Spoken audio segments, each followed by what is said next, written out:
Hello दोस्तों, इस video में मोस्ट रिपीटेड क्वेश्चन की जो सीरीज चल रही है, सीरीज का नंबर है अपने 2, उसके क्वेश्चन करा रहे हैं। तो आप देखोगे एसएससी और रेलवे के जो मोस्ट रिपीटेड क्वेश्चन है, जो 3 से 4 बार पूछे गए, वो करा रहा हूँ। ठीक है, आप ये देख सकते हो। ठीक है, जो आपके नेक्स्ट जो एग्जाम है 2026 के, सभी एग्जाम्स के लिए इंपॉर्टेंट बन सकते हैं। ठीक है, तो इसमें मैंने क्या कर रखा है, आपको पहले क्वेश्चन बताया, फिर उससे रिलेटेड अदर इंपॉर्टेंट फैक्टर बताऊंगा जो आपके नेक्स्ट एग्जाम के लिए इंपॉर्टेंट बन सकती है। ठीक है, जैसे करंट का क्वेश्चन बता देता हूँ, जो आपको अभी वो वुमेन प्रीमियर लीग हुई थी ना, उससे क्वेश्चन पूछा गया था। ठीक है, तो उसके सारे जो टाइप बता देता हूँ, किसी किसी के थे। 2026 में उसका विनर कौन रहा था, ये क्वेश्चन था उसका। ठीक है, तो मैंने क्या किया था, उसमें सारे टाइप कवर कर लिए। कौन सा संस्करण था, 13, तीसरा क्वेश्चन संस्करण था। फर्स्ट में कौन सा जीता था, मुंबई इंडियंस जीती थी। सेकंड में आरसीबी जीती थी। वापस फोर्थ थर्ड में कौन जीती, अपने मुंबई इंडियंस जीती थी। हर बार कौन हार रहा था, अपने दिल्ली कैपिटल्स। ये जितने भी क्वेश्चन इससे रिलेटेड मैंने सब बता दिया आपको। क्या पता अगर 2025 से 26 से 24 से आपको पता है कि एसएससी रेलवे का जो ट्रेंड है वो 1 या 2 साल पुराना, 2-3 साल पुराना भी अगर करंट पूछ सकता है, तो ऐसे सारे क्वेश्चन जो रिपीटेड की श्रेणी में, वो इस वीडियो में मैंने आपको कराने का प्रयास किया है। ठीक है, तो वीडियो अच्छी लगी तो वीडियो को लाइक, चैनल को सब्सक्राइब कर देना और अपने दोस्तों तक शेयर कर देना, क्योंकि इसमें क्या हम वो ही क्वेश्चन लाए हैं जो रिपीटेड क्वेश्चन की सीरीज में। अगर आपको एक भी क्वेश्चन बकवास लगे तो आपको वीडियो को जो इच्छा हो जो कमेंट कर सकते हो। ठीक है, तो बिना देर के वीडियो को स्टार्ट करते हैं। तो हमारा first question women premiere league से क्वेश्चन पूछा गया था। ठीक है, तो क्वेश्चन था WPL 2025 का फाइनल किसने जीता था। तो मुंबई इंडियंस ने दिल्ली कैपिटल्स को 8 रनों से हराकर अपना दूसरा खिताब जीता था। अगर और इम्पोर्टेंट फैक्टर अगर देखेंगे हम, तो WPL का यह तीसरा संस्करण था। WPL के पहले सीजन 2023 की विजेता भी मुंबई इंडियंस थी और दूसरे सीजन 2024 की विजेता रॉयल चैलेंजर्स बेंगलुरु, जिसे आरसीबी कहते हैं। ठीक है, नेक्स्ट क्वेश्चन देखेंगे।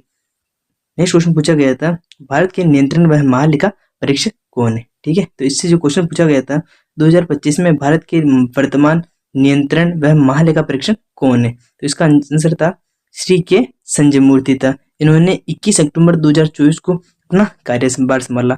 ठीक है, अगर और इम्पोर्टेंट अगर फैक्ट देखोगे, ये कौन से आर्टिकल से रिलेटेड है और इनकी नियुक्ति कौन करता है, तो आप देखो, तो भारतीय संविधान के अनुच्छेद 148 के तहत CAG controller and auditor general की नियुक्ति राष्ट्रपति द्वारा की जाती है और इसका जो कार्यकाल होता है 6 वर्ष मान लो या 65 वर्ष मान लो, जो पहले हो जाए वो हो जाता है। ठीक है, ये जो क्वेश्चन बताया आपको, ये 2 या 3 बार अलग अलग एग्जाम में हर बार रिपीट होने वाले क्वेश्चन है। ठीक है, नेक्स्ट क्वेश्चन देखेंगे। तो नेक्स्ट क्वेश्चन पूछा गया था, भारत की पूर्वी तट रेखा कहाँ से कहाँ तक है, कौन कौन से राज्यों से मिलती है। ठीक है, इससे जो क्वेश्चन पूछा गया था, पूर्वी तट रेखा भारत के किन किन राज्यों को जोड़ती है, तो ये भारत के पूर्वी तट रेखा पर मुख्य तौर पर 4 राज्यों पर स्थित है, मतलब 4 राज्यों को जोड़ती है, जैसे पश्चिम बंगाल हो गया, उड़ीसा, आंध्र प्रदेश और एक तमिलनाडु हो गया। ठीक है, पूर्वी तट को स्थानीय रूप से उत्तरी सरकार उड़ीसा या आंध्र सरकार और कोरोमंडल तट जैसे तमिलनाडु के नाम से भी जाना जाता है।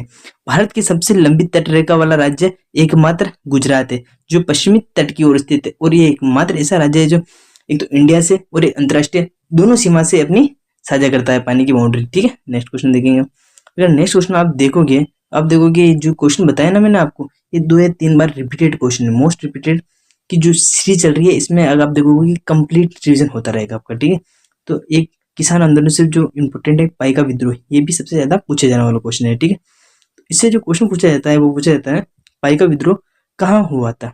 तो पाइका विद्रोह उड़ीसा में 1817 को हुआ था और इसका नेतृत्व बख्शी जगबंधु ने किया था।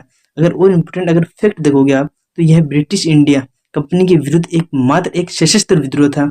उड़ीसा सरकार ने केंद्र से मांग की थी कि इसे भारत का प्रथम स्वतंत्रता संग्राम घोषित किया जाए। ठीक है, इसमें 2 या 3 क्वेश्चन इंपोर्टेंट रख सकते हो आप, तो एक तो डेट हो गई और इससे रिलेटेड एक किससे रिलेटेड ब्रिटिश कंपनी के विरुद्ध किया गया था, एक ये भी, और इसे स्वतंत्रता संग्राम कहते हैं। ये तीनों क्वेश्चन बन सकते हैं। ठीक है, नेक्स्ट क्वेश्चन देखेंगे। जो नेक्स्ट क्वेश्चन पूछा गया था वो पूछा गया था, चीन की बेल्ट एंड रोड इनिशिएटिव से, जिसे BRI कहते हैं। ठीक है, इससे जो क्वेश्चन पूछा गया था, हाल ही में किस देश की BRI से हटने का फैसला किया है, तो उसने पनामा फरवरी 2025 में करने का फैसला लेता है, क्योंकि जो पुराने क्वेश्चन भी स्टडी जीके के पूछ सकता है। ठीक है, तो इसका जो आंसर था, सेकंड क्वेश्चन देख लो आप, मई 2025 में किस दक्षिणी अमेरिकी देश ने BRI में शामिल होने की घोषणा की थी, तो इसमें कोलंबिया की थी। तो मैं आपको 2 या 3 जो भी क्वेश्चन अलग अलग बन सकते हैं वो भी इस क्वेश्चन में ही बता दूंगा। ठीक है, और BRI को वन बेल्ट वन रोड, जिसे ये देख सकते हो इसकी फुल फॉर्म है, ठीक है, के नाम से भी जाना जाता है, जिसे चीन में 2013 में स्टार्ट किया गया था। ठीक है, नेक्स्ट क्वेश्चन देखेंगे। अगर नेक्स्ट क्वेश्चन अगर आप देखोगे तो वेदांता कॉलेज से क्वेश्चन पूछा गया था, ठीक है। तो इसमें इसकी स्थापना डेट भी बता दी मैंने और इसका उद्देश्य भी बता रखा और किसने की थी, ठीक है। इस सभी क्वेश्चन मैंने इसमें बता रखे हैं, ठीक है। तो एक जो क्वेश्चन है सबसे 2 या 3 बार अलग अलग एग्जाम में आपको मिल जाएगा, ठीक है। तो क्वेश्चन था हमारा, कोलकाता में वेदांत कॉलेज की स्थापना किसके द्वारा की गई थी? तो ये राजा राम मोहन द्वारा 1825 में स्थापना की गई थी, जिसका उद्देश्य भारतीय शिक्षण के साथ साथ पश्चिमी विज्ञान पाठ्यक्रमों को भी बढ़ाना है, जिस ठीक है। राजा राम मोहन राय को आधुनिक भारत का जनक कहा जाता है और भारतीय पुनर्जागरण का अग्रदूत भी कहा जाता है। उन्होंने 1828 को ब्रह्म समाज की स्थापना की थी। तो राजा राम मोहन राय से 3 क्वेश्चन इंपोर्टेंट बन सकते हैं, ठीक है। एक तो इन्हें पुनर्जागरण का अग्रदूत पिता कहा जाता है और 1828 में ब्रह्म समाज की स्थापना की थी। ये 3 क्वेश्चन राजा राम मोहन राय से इंपोर्टेंट बनते हैं, ठीक है। नेक्स्ट क्वेश्चन देखेंगे हम। तो अगर आप नेक्स्ट क्वेश्चन देखोगे तो जो संविधान संशोधन उनसे सबसे ज्यादा क्वेश्चन पूछे गए थे, ठीक है। तो एक तो 44वां, एक 42वां और एक 97, ये तीनों तो मोस्ट इंपोर्टेंट श्रेणी में आते हैं, ठीक है। तो क्वेश्चन था 97 संविधान संशोधन से क्वेश्चन था। तो प्रश्न पूछा गया था 97 संविधान संशोधन के तहत कौन सा अनुच्छेद जोड़ा गया था? तो इसके तहत भाग 11, भाग 9B जिसे सहकारी समिति इंग्लिश में कोऑपरेटिव सोसाइटी कहते हैं, वो जोड़ा गया था। एक तो उसमें जोड़ा गया था और एक 43B, दोनों में इसमें भी वही जोड़ा गया था, ठीक है। और भी 97 कॉन्स्टिट्यूशन अमेंड के द्वारा 2 जगह पे जोड़ा गया था, ठीक है। यह संशोधन 2011 में हुआ था। अनुच्छेद 43B राज्य के नीति निर्देशित तत्व जिसे DPSV का हिस्सा है, जो सहकारी समितियों के स्वैच्छिक गठन का बढ़ावा देता है, मतलब स्वयं की इच्छा से इसको बढ़ावा देता है, ठीक है। नेक्स्ट क्वेश्चन देखेंगे।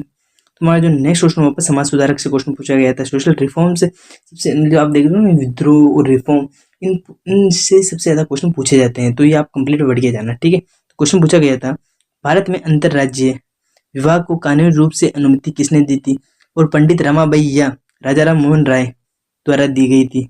ये भी क्वेश्चन रुकना, इसमें 2 क्वेश्चन मिक्स हो गए शायद, ठीक है। ये अनुमति किसने दी थी? तो ये पंडित रमाबाई और राजा राम मोहन राय ने दी थी, ठीक है। ये इसका आंसर है, लेकिन साथ में लिख दिया गलती से मैंने, ठीक है। पंडित रमाबाई ने इन्होंने स्वयं और एक गैर ब्राह्मण से विवाह किया था और अंतरराज्यीय विवाह को समर्थन किया था। राजा राम मोहन ने कैसे की थी? तो इन्होंने इस प्रकार की थी, किसी अलग जाति की महिला से विवाह करके इन्होंने इसको स्टार्ट किया था, ठीक है। और अगर इम्पोर्टेंट फैक्ट अगर आप देखोगे तो राजा राम मोहन द्वारा इन्हें आधुनिक भारत का जनक कहा जाता है। इन्होंने मुख्य रूप से सती प्रथा के उन्मूलन 1829 के लिए कार्य किया और पंडित रमाबाई इन्होंने महिलाओं की शिक्षा और विधवाओं के उत्थान के लिए आर्य महिला समाज और शारदा सदन की स्थापना की थी, ठीक है। नेक्स्ट क्वेश्चन देखेंगे। तुम्हारा नेक्स्ट क्वेश्चन अगर आप देखोगे तो तुम्हारा नेक्स्ट क्वेश्चन अगर आप देखोगे तो कंप्यूटर विज्ञान से, मतलब कंप्यूटर साइंस से क्वेश्चन पूछा गया था, ठीक है। जो कंप्यूटर भी इंपॉर्टेंट बन सकती है रेलवे के एग्जाम के लिए। तो इनमें से कौन सा कंप्यूटर के CPU का भाग नहीं है? तो आप देखोगे कि इसमें मैं CPU का भाग भी बता दूंगा और उसमें किस डिवाइस को क्या कहा जाता है वो भी बता दूंगा, ठीक है। दिए गए विकल्पों के अनुसार उस टाइम जो ऑप्शन था उसमें देखोगे जो CPU का भाग नहीं है, तो CPU के मुख्य भाग पर कौन से होते हैं? एक तो ALU होता है, जिसका मतलब होता है अर्थमेटिक लॉजिक यूनिट, और एक CU होता है, इसका मतलब होता है कंट्रोल यूनिट, और एक मेमोरी यूनिट होता है। तीनों CPU के भाग होते हैं और CPU को कंप्यूटर का ब्रेन मतलब मस्तिष्क भी कहा जाता है, ठीक है। अगर इंपॉर्टेंट फैक्ट में अगर देखोगे तो CPU सेंट्रल प्रोसेसिंग यूनिट कहते हैं, इसे कंप्यूटर का मस्तिष्क कहा जाता है। और ALU अर्थमेटिक लॉजिक यूनिट, ये गणितीय गणनाएं और तुलना करने में सहायता प्रदान करता है, जबकि कंट्रोल यूनिट ये कंप्यूटर के सभी भागों के बीच तालमेल बिठाने का कार्य करता है, मतलब बैलेंस शीट बनाने का, ठीक है। नेक्स्ट क्वेश्चन देखेंगे। अगर आप नेक्स्ट क्वेश्चन देखोगे तो आर्ट एंड कल्चर से भी रेलवे और SSC के अंदर सबसे ज्यादा क्वेश्चन पूछे जाते हैं। तो अगर इसमें देखोगे तो भारतीय वास्तुकला मतलब आर्ट एंड कल्चर से क्वेश्चन पूछा गया था। तो अगर आप देखोगे कि आर्ट एंड कल्चर से कैसे कैसे क्वेश्चन पूछे जाते हैं, तो फर्स्ट तो आप याद रख लो कि अगर आर्ट एंड कल्चर में एक तो मंदिर पढ़ लो आप, ठीक है, दूसरा डांस, और तीसरा आप उत्सव पढ़ लो, ठीक है। इनसे क्वेश्चन सबसे ज्यादा क्वेश्चन पूछे जाते हैं, ठीक है। तो ये क्वेश्चन पूछा गया था अपने दक्षिण भारत के मंदिरों में पाए जाने वाले सिद्धि जैसी आकृति अलंकृत प्रवेश द्वार को क्या कहा जाता है? उसे गोटीपुरम या गोटीपुरम के नाम से जाना जाता है, ठीक है। दक्षिण भारतीय मंदिर निर्माण शैली को द्रविड़ शैली कहते हैं और ऊपर की जो शैली होती है उसे नॉर्दर्न शैली को अलग नाम से जाना जाता है, ठीक है। मंदिर के मुख्य गर्भगृह के ऊपर स्थित मीनार को विमान कहा जाता है, जबकि बाहरी प्रवेश द्वार को गोपुरम के नाम से जाना जाता है, ठीक है। तो आप ये भी याद रख लो विमान किसको कहते हैं और गोपुरम किसको कहते हैं, ठीक है। अगर इसने बाहर ही पूछा है इसलिए उसको गोपुरम हुआ, लेकिन अगर आंतरिक गर्भ की पूछ लिया तो विमान होता है। दोनों क्वेश्चन बन सकते हैं, आप ये दोनों पढ़ के जाना, ठीक है। नेक्स्ट क्वेश्चन देखेंगे। तो हमारा नेक्स्ट क्वेश्चन पूछा गया था हिस्ट्री से, जिसमें भी एंशिएंट हिस्ट्री से क्वेश्चन पूछा गया था। ठीक है, तो आप देख रहे हो कि 2 से 3 क्वेश्चन एंशिएंट हिस्ट्री से भी इंपॉर्टेंट बन सकते हैं। ठीक है, जिसमें आप देखोगे पहले तो इसमें किस शब्द को क्या कहा जाता है, और दूसरा जो बाहर के यात्री आए थे, एक तो वो क्वेश्चन बन सकता है, और दूसरा जो आंदोलन हुए थे वो इंपॉर्टेंट बन सकते हैं। ठीक है, तो क्वेश्चन था हमारा, प्राचीन काल में भुक्ति शब्द का क्या अर्थ था? तो प्रशासनिक विभाग जैसे प्रांत और राज्य, इसका अर्थ ये होता था। ठीक है, गुप्त साम्राज्य के दौरान साम्राज्य को कई प्रांतों में विभाजित किया जाता था, जिसे भुक्ति कहा जाता था।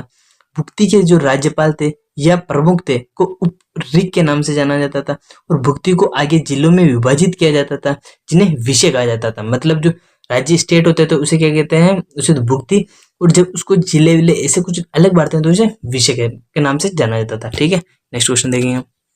जो अगर नेक्स्ट क्वेश्चन देखोगे तो हमारे जो वापस कंप्यूटर से क्वेश्चन पूछा गया था, मतलब जो आप देखो रेलवे में 2 3 से 4 क्वेश्चन आप देख लो कंप्यूटर से क्वेश्चन पूछ सकता है। ठीक है, जो क्वेश्चन पूछा गया था वर्चुअल मेमोरी से क्वेश्चन पूछा गया था। ठीक है, तो क्वेश्चन था वर्चुअल मेमोरी का प्राथमिक उद्देश्य क्या होता है, ये देख लो आप। ठीक है, और ये इस कौन कौन ये एक तो स्थायी मेमोरी होती है, उसमें अस्थायी होती है, ये कौन सी मेमोरी में काम करता है और इसे किस नाम से जाना जाता है, ये भी है। और ये किसके लिए, ये सॉफ्टवेयर में काम में आता है या हार्डवेयर में काम करता है, ये तीनों क्वेश्चन आप जो इंपोर्टेंट बन सकते हैं वो भी इस क्वेश्चन में बता देंगे हम। ठीक है, तो वर्चुअल मेमोरी को प्राथमिक उद्देश्य मेमोरी को RAM रैंडम एक्सेस मेमोरी को भौतिक रूप से उपलब्ध मेमोरी में अधिक मेमोरी का उपयोग करने में सक्षम बनाना इसका उद्देश्य होता है।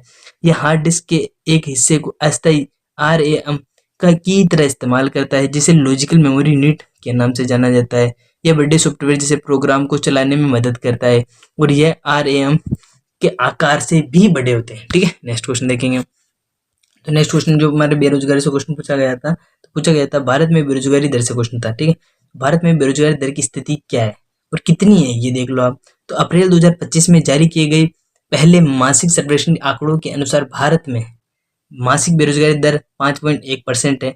और अगर आप और एक्स्ट्रा जानकारी देखोगे तो आप देखोगे कि भारत में इसको कौन जारी करता है, तो आप देखोगे भारत में बेरोजगारी के आंकड़े मुख्य रूप से NSO जिसे कहते हैं नेशनल स्टैटिस्टिक्स ऑर्गेनाइजेशन कहते हैं, ऑफिस कहते हैं, द्वारा जारी किया जाता है। और बेरोजगारी की दर की गणना किस आधार पर होती है, ये भी देख लो। एक तो कुल श्रम के आधार पर, जो बंदा काम करता है उसके श्रम के आधार पर, और बेरोजगार की व्यक्तियों की संख्या के आधार पर होता है। तो इसके इसके बटे में डाला और इंटू 100, ये इसका फॉर्मूला बन सकता है। ठीक है, नेक्स्ट क्वेश्चन देखेंगे।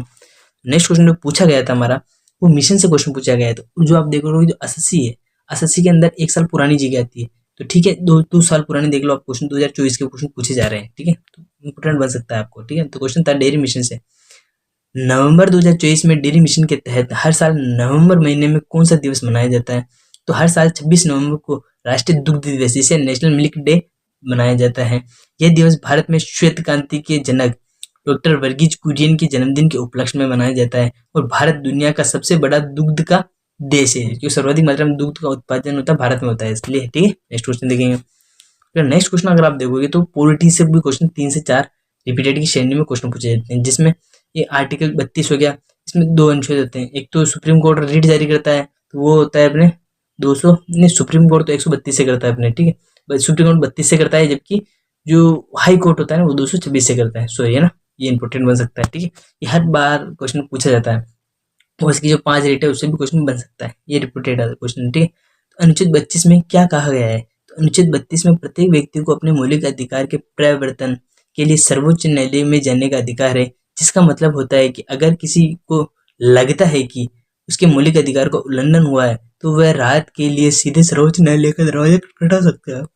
ठीक है, डॉक्टर भीमराव अंबेडकर ने अनुच्छेद 32 को संविधान का हृदय या आत्मा कहा है। इसके तहत सर्वोच्च न्यायालय को 5 प्रकार की रिट जारी करने की सुविधा होती है, जैसे बंदी प्रत्यक्षीकरण, परमादेश, प्रतिषण, उत्प्रेषण लेख और एक अधिकार पर्चा। इसका मतलब होता है अधिकार की जांच कर सकता है। अगर किसी बंदे को गिरफ्तार कर ले तो अपने जहाज की आवाज मांग सकता है। इससे रिलेटेड क्वेश्चन पूछे जा रहे हैं। ठीक है, ठीक है, तो आज का हमारा लास्ट क्वेश्चन खत्म होता है। वीडियो अच्छी लगी तो वीडियो को लाइक, चैनल को सब्सक्राइब कर दे, अपने दोस्तों तक शेयर कर दे। ठीक है, क्योंकि ये जो 15 एपिसोड चलेंगे वो मोस्ट रिपीटेड श्रेणी वाले चलेंगे। ठीक है, इसमें कोई भी क्वेश्चन है वो नहीं कराया जाएगा जो एक बार पूछा गया था, वो सभी क्वेश्चन है जो 2 से 3 बार अलग अलग शिफ्टों में पूछे जा रहे हैं, और आज जैसे मैंने अभी बताया आर्टिकल 32 से, तो मैंने आर्टिकल 32 से तो क्वेश्चन बताया, लेकिन ये सुप्रीम कोर्ट द्वारा जारी होती है, लेकिन हाई कोर्ट द्वारा 226 वो भी बता दिया। इसमें 5 तरह की रीट आती है वो भी बता दिया। जो मैं क्या कह रहा हूँ, एक क्वेश्चन के अंदर 5 क्वेश्चन बताऊंगा मैं, ठीक है। तो ये भी रिपीटेड की श्रेणी में, लेकिन अगर इससे नहीं पूछे, अगर अदर पूछे, अगर इससे रिलेटेड, तो ये क्वेश्चन आपको मदद कर सकेंगे, ठीक है। इसलिए आप दोस्तों से शेयर करते हैं, क्योंकि इस सीरीज का मतलब ही है कि आपके एग्जाम में 5 से 6% इसी 15 सीरीज की 10-10 मिनट की सीरीज में आ सकते हैं, ठीक है। तो चैनल को सब्सक्राइब कर दें। बाय।